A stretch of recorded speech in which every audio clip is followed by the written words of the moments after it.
Al momento de nosotros observar la superficie del cerebro, notamos que no es una superficie lisa, sino rugosa.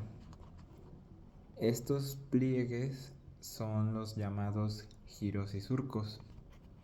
Los giros vienen siendo las protuberancias que sobresalen del cerebro y los surcos vienen siendo las hendiduras o las líneas que los separan.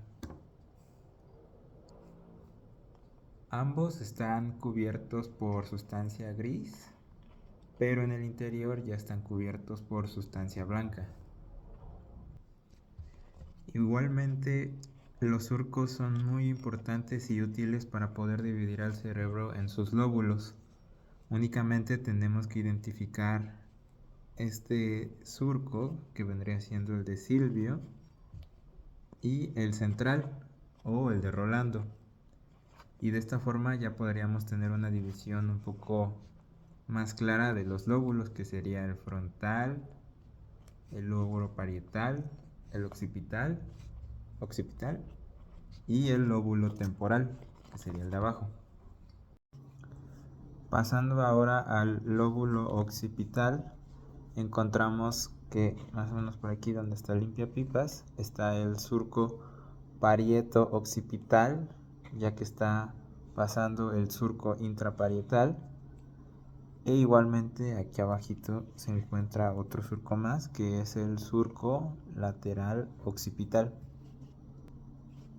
Y pasando al lóbulo temporal, hay dos surcos bastante fáciles de identificar, que es el surco temporal superior, ya que está arriba, y el de abajo se vendría siendo el surco inferior. Para terminar con los surcos y hacerlos un poco más claro, Rolando divide el lóbulo frontal del parietal y Silvio divide tanto el parietal y frontal del temporal, y el surco intraparietal, el parieto occipital divide el lóbulo occipital del lóbulo parietal, que vendría siendo este. Continuando con esta línea del lenguaje, el surco de Rolando, que es este, igualmente es conocido como el central. Entonces, para irnos al lóbulo frontal, enfrente del surco central iría el surco precentral, que vendría siendo este. Igualmente, enfrente de este mismo está el surco frontal superior, y el surco frontal inferior. Continuando con que Rolando es el central, entonces pasando al lóbulo parietal vendría siendo este surco, el surco postcentral, porque está posterior al centro. Igualmente aquí hay otros dos surcos, aquí hay uno que es el surco marginal y el surco intraparietal, que vendría siendo este. Ahora, si nosotros hiciéramos a este cerebro un corte sagital, lo que veríamos por dentro o dentro de él sería el sistema ventricular. En este caso está plano, pero es de hecho simétrico, o sea, se vería tanto igual del lado del hemisferio derecho y del hemisferio izquierdo. En este caso podemos ver a los ventrículos laterales, este sería uno, el otro estaría exactamente en la misma posición, solamente que del lado del hemisferio derecho o izquierdo, y al tercer ventrículo vendría siendo este. Igualmente hay un cuarto ventrículo que sería este. En general, y este sería el canal central. En general, lo que hace el sistema ventricular es que transporta líquido cefalorraquídeo al cerebro, por el cerebro, y lo va filtrando por medio de los canales que tiene. El líquido cefalorraquídeo, por así decirlo, es agua, y esta agua la adquiere de la sangre y más específicamente del plasma que mantiene la sangre, o que tiene la sangre. Sirve para principalmente amortiguar los golpes al cerebro, ya que si no hubiera líquido cefalorraquídeo, nuestro cerebro estaría chocando todo el tiempo con nuestro cráneo, y el cerebro pues es un órgano muy sensible y sufriría muchos daños si no fuese por este sistema ventricular, que en general pues transporta el líquido cefalorraquídeo, que ya mencionamos que lo adquiere del plasma de la sangre y lo va filtrando. Así como lo va transportando, lo va desechando.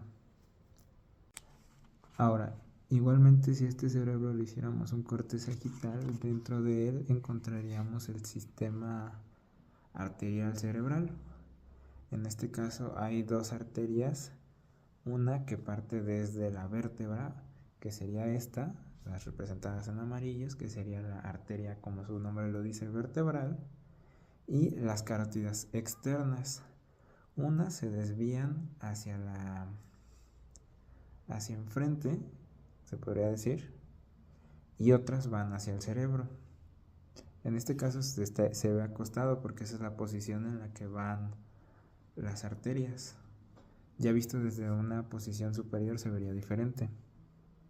Ahora, visto desde una posición superior se vería de esta forma. Las arterias vertebrales, como podemos ver, que son las amarillas, se conectan en la arteria basilar, que vendría siendo esta. A su vez, encontramos el polígono de Willis, que sería este, donde encontramos con arterias cerebrales posteriores, que serían estas dos, la arteria comunicante posterior, que vendría siendo esta, en este caso la derecha, y la arteria comunicante posterior de izquierda. Igualmente, estas dos verdecitas que salen aquí serían las arterias carótidas medias, y dentro de estas estaría la arteria carótida interna. Pasando a una parte más arriba, o en este caso de enfrente del cerebro, estaría la arteria cerebral anterior, que vendría siendo la morada, la representada en color morado, en este caso así. Y en este espacio que se hace entre estas arterias anteriores, ya que estas son las comunicantes anteriores, las moradas, estas que parecen unas antenitas serían las arterias comunicantes anteriores, ya que van enfrente. Y este pequeño espacio en morado que las une vendría siendo la arteria comunicante anterior. Así como hay una arteria comunicante anterior, hay unas posteriores que ya mencioné que eran estas. Pasando a otro apartado, igualmente existen, o no solamente existen, pliegues y ventrículos. Dentro de estos pliegues y ventrículos existe una red de caminos internos, por así decirlo, que vendrían siendo las fibras cerebrales. Estas fibras están formadas por sustancia blanca y son las encargadas de conectar diferentes áreas para que el cerebro pueda funcionar como un todo. Y en general existen tres tipos: de asociación, comisurales y proyectivas, o de proyección. Las fibras de asociación se encargan principalmente de conectar muchas áreas dentro de un mismo hemisferio, dentro de este hemisferio en este caso, y están divididas en cuatro, que serían las fascículos, en cuatro grupos de fascículos, que es el fascículo occipital superior, que vendría siendo una línea de aquí hasta acá, varias. El fascículo longitudinal superior, que haría como una curva hacia acá, y el fascículo occipital frontal inferior, que igual empezaría por aquí y en vez de hacer la curva acá, iría a el lóbulo occipital más que nada. El fascículo longitudinal superior conecta el lóbulo frontal con el lóbulo parieto o parietal, pasando por el temporal y el occipital. En general es como una autopista principal de un solo hemisferio. El fascículo occipital superior, como su nombre lo indica, une el lóbulo occipital con el parietal, que lleva mucha información visual a áreas de integración. Igualmente está el fascículo occipital inferior, que conecta el lóbulo occipital con el temporal. Pasando a las fibras comisurales, se vería más o menos representado de esta forma el cómo está o el espacio que abarcan. En este caso, esta parte de abajo de este ganchito sería el rostro. Esta parte curva vendría siendo la rodilla. Lo demás vendría siendo el tronco. Y hasta atrás estaría la comisura del esplenio. Estas comisuras, estas fibras comisurales, lo que hacen es que conectaran el hemisferio derecho con, en este caso no hay nada, pero con el hemisferio izquierdo, haciendo que estos dos trabajen en conjunto. En el caso del rostro, que está por aquí abajito, conecta los giros que ya mencionamos, los giros frontales, que se implican más o menos en la toma de decisiones. En el caso de la rodilla, une las áreas prefrontales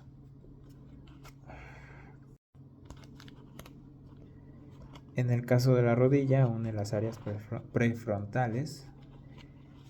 tronco que es conecta las áreas motoras, y el esplenio conecta las regiones occipitales, porque si seguimos el orden, esta parte de atrás vendría siendo el lóbulo occipital. Igualmente dentro de estas hay comisuras aparte. Una sería la comisura anterior, vista más o menos aquí enfrente, que conecta los polos temporales. La comisura posterior, que conecta áreas visuales del mesencéfalo y del tálamo.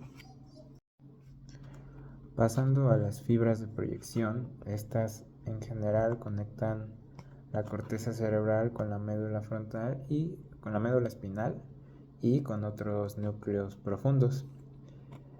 Ellas son como una carretera en la que va de la ciudad principal, que vendría siendo el cerebro, a diferentes destinos del cuerpo. Una de las estructuras donde se podrían encontrar todas estas fibras es en la cápsula interna, que viene siendo como ganchito, que se divide en diferentes secciones, que es el brazo anterior, la rodilla y el brazo posterior. En el brazo anterior se encarga de todas las conexiones frontales. La rodilla cruza por las fibras que controlan la cabeza a la cara, la cabeza y la cara. Lesiones ahí de hecho pueden afectar al movimiento facial o a la motricidad fina de la cabeza. Y el brazo posterior, que ya se va más para abajo como para la médula, se encarga de transportar fibras motoras y sensitivas del cuerpo, principalmente entre la de los brazos y las piernas, así como pueden ser fibras visuales o auditivas. De manera general, como ya vimos, las tres fibras cada una tiene su propia función. Las de asociación conectan todo dentro de un mismo hemisferio. Las comisurales conectan a los dos hemisferios, en este caso el derecho y el izquierdo.